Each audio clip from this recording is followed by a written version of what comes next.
it's all about separation, isolation, and the theme is I guess it's like a response to COVID. Is that where you got the idea from? Absolutely. Yeah, because I felt like through COVID, you know, you always learn lessons when there's crazy moments like that in life.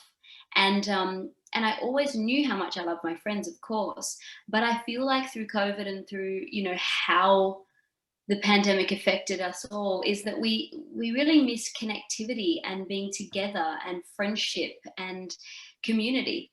Yeah. And I felt like my friends, you know, are such a huge part of what I do. My band are my friends, my singers are my friends, my dancers are my friends. Like, you know, my team, my makeup artists, my hairstylists, they're all my friends, and we see each other all the time, even just to work. And we just weren't seeing each other, and I found that really, really tough. So I wanted to write a song about that and how friends really, really do always have your back. Yeah, that's really awesome. So, and I noticed that this single is very female specific. It's the camaraderie between sisters and moms and daughters.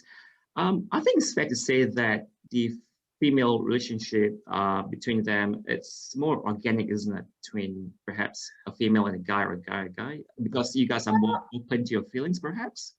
No? I think girls just get girls. You know, we have the same struggles, we have the same issues, the same triumphs. I think just, you know, we get each other on such a deep level. And not to say that guys don't get us, I think they do, but I think that there's a different connection with girls. And I really, really appreciate that connection. I never had a sister, so I'm lucky enough to have best friends who feel like sisters for me and give me that kind of connection. Yeah, and in the video, there are several ladies as well. Well, they're all ladies. Notice there's Rachel Finch and the Yellow Wiggles as well. Um, Yes. does each of them represent a storyline or message, perhaps, or were they randomly chosen? I chose, no, they do. I chose women that I've met that are successful but kind. And my thing was, you know, I've met so many people in the industry over the years. I mean, it's one of those things that once you get into the industry, you just know everyone weirdly. All of a sudden, you just meet so many people. And these girls in particular have always remained so kind and generous with their time. And the first time I met those girls, they're exactly the same now. You know, and some of them have really grown with success, and some of them are really, you know, gone even bigger and better. And I think it's a lot to be said about their character, that they're still really lovely people. And so that was kind of my wish list. The people that were in the clip were my wish list. So I was just like blown away that they all said yes. And how would you define success? I mean, it's not about monetary, obviously. Is it happiness? How should you define success? Yeah. Definitely. I think that, you know, I think that it's been a big lesson this year. But I had a big lesson when my mum passed away, because that taught me, I think, more than ever, what real success is. And real success is just being happy with your work, if you're talking about work. Being happy with the product that you put out. It's not going to always, you know, reflect that maybe in the charts or by sales. But if you're happy with what you've put out and you can stand there and watch something and be proud of it, then you're successful. Yeah. And I think you should be proud of yourself. Oh, thank you. Yeah. And I think exactly, like, you have to go, you know, through everything and know what you've done and stand there and being proud of the product. It's amazing. And you're only at 30, in your early 30s, and you are telling about life lessons.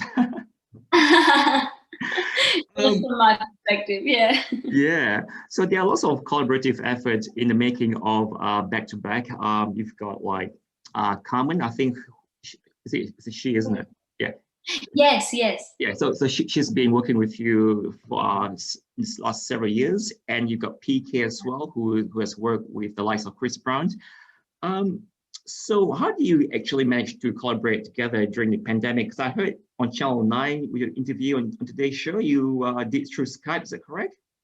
Yeah, it was so weird because we've always worked. She's in LA and I'm here, but we've always worked together you know, either I go there or she's come here.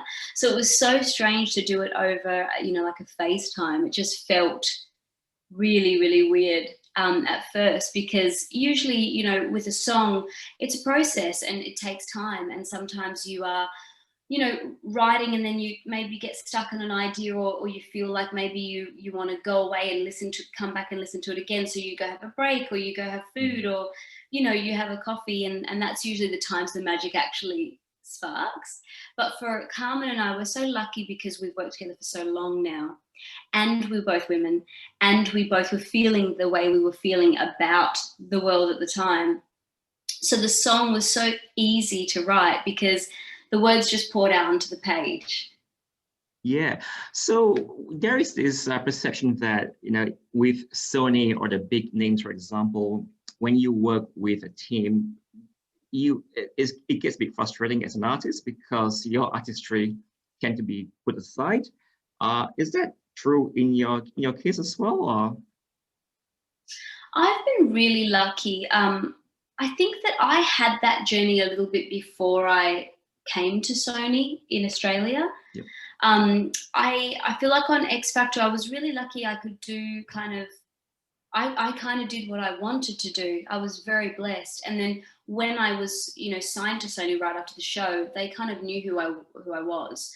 So I've definitely had a really, really good path. I mean, obviously there's some things that, you know, aren't your favorite projects or your favorite songs or whatever, but I've been really lucky to be myself this whole way through. And my team are very, very kind in the way of listening to me and allowing me to take the time I need sometimes to write albums that I love, or to, you know, finesse songs, or, you know, to not be happy with photo shoots and go back and do it again. I've never had a problem with any of that. I've been really blessed. Yeah, I'm just curious about your writing process. I mean, are you just a lyricist, or are you actually involved with the composing of the music as well? Or? I'm not a producer, so I don't do the music side of it, but I write the lyrics and the melodies. So meaning that, you know, a track is played and I'll come up with a tune. But I would love, I mean, I feel like music is not necessarily playing, you know, I feel like it's in you. And so sometimes I'll sing a melody to a producer and that'll then become what the, you know, the track is doing, you know, so you can hear things. It's a sonic thing that you can hear, and then it becomes the track. Yeah, because funny thing is mentioned that when I had a chat with Ross Wilson, actually, it is his birthday today, actually, Ross Wilson from Wonder Rock. Yeah. Yeah, it's his birthday today. Anyway, he told me that sometimes you just put your antenna out there and the music comes to you rather than you finding the music. So that was such a good advice. Yeah, that's so cool. That's so true. I think music's just one of those things that's a very, it's creative, obviously. So you can't force it. You know, it comes to you when it's meant to come to you. Yeah. And I think that's really, really beautiful. And that's why it's so special to be a musician. You know, it's not a normal thing, because it is that it's a different world, and songs and ideas come to you at really random times. Yeah, so that brings us to New Boy. I believe it'll be released in 2 days' time. Yeah, so tell us more about that. So that's so exciting. Yeah, tell us more about New Boy. I've not received the press release for that yet. So I've heard the song on stream, but yeah, I will tell you about it. Hold on 2 seconds. Sorry, my puppy is going nuts at the door. I'm just going to let him out. 2 seconds. Okay. Go on, Nancy.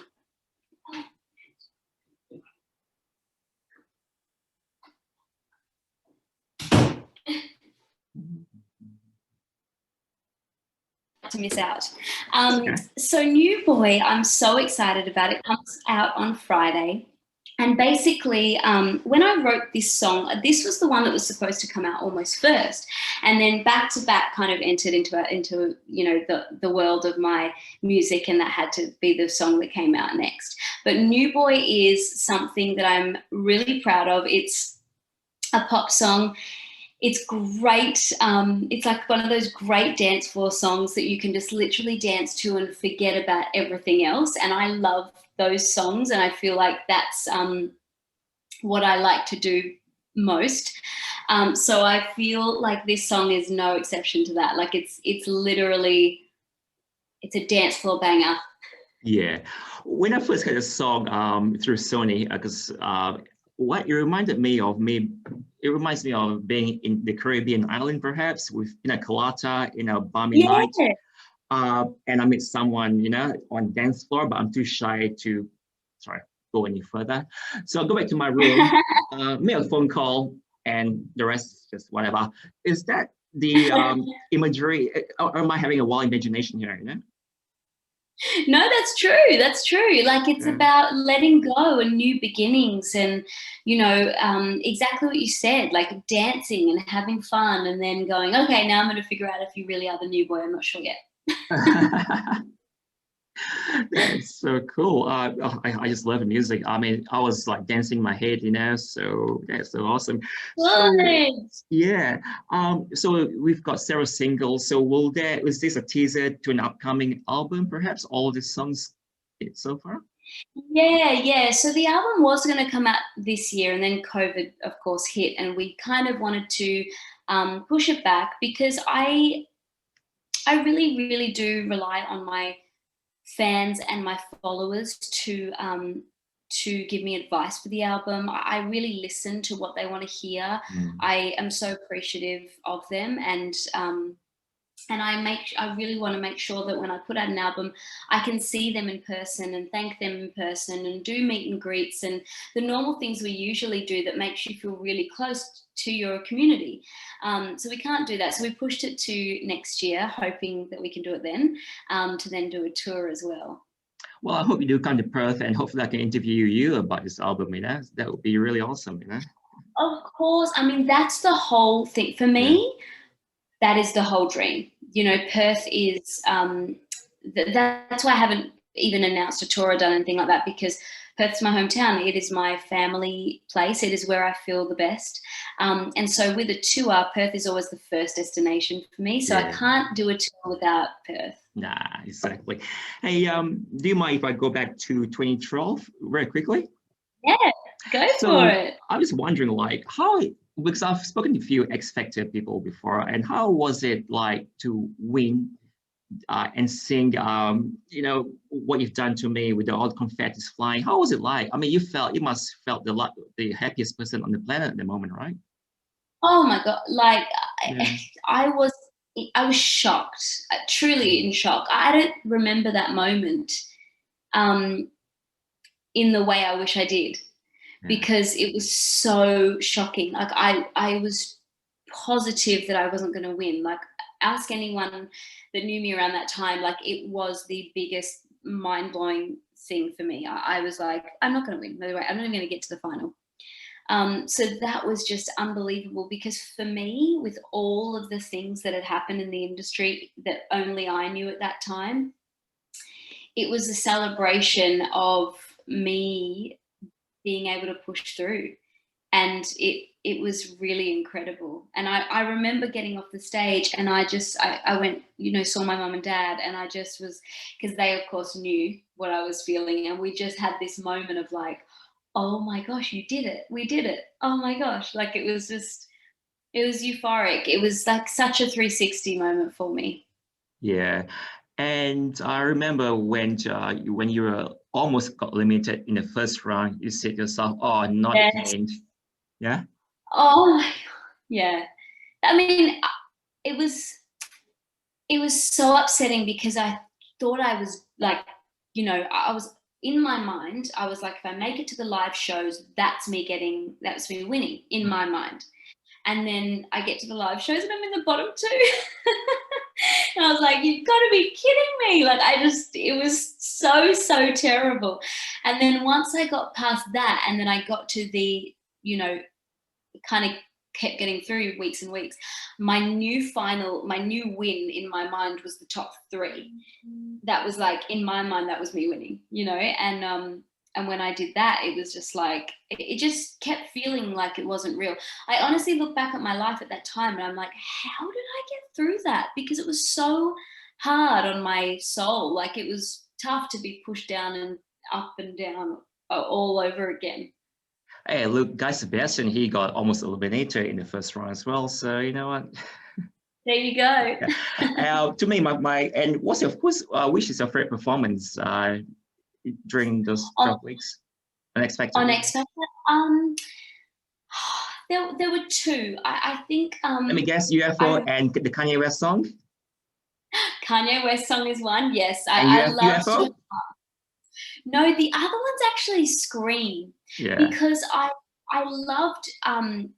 It really pushed me. That was really hard for me because there was so much choreo and it was a lot of walking around the stage. And I remember that week there was a lot of pressure because Mel B was like, I want you to be sexy and I want you to be a pop star. If you're going to do this, you got to do it, you know? And I was like, I remember being really, really nervous and thinking like, oh God, how am I going to remember all of this stuff and then deliver? And once I got through that performance, I was like, oh yes, I did it, victory. So that was a great moment. And then Heartless, I mean, that was just, I think that was the breakthrough for me of the show, like for my, because it just felt like, I truly felt like I was accepted after that performance. I got so many messages of people going like, yeah, and I was singing that song to people in the industry. And I think that's why I think people saw a glimpse of wow, this girl really has, like, she's been pretty hard done by, like, you know, there's some issues there that she's singing to someone. And I think people related with that. Everyone's got that person, or those people they've had in the past. So I think that was my turning moment. Yeah, and you also got the trademark dance, where you wiggle your hands, like I can show it like that. How do I do it? I remember doing that. I remember, hey, that's Samantha Jade's trademark move. I will always remember that. God, you still do it? I love that. I didn't even know that. You still do it? No? I mean, maybe I do. I don't even know. Maybe I do. It looks good.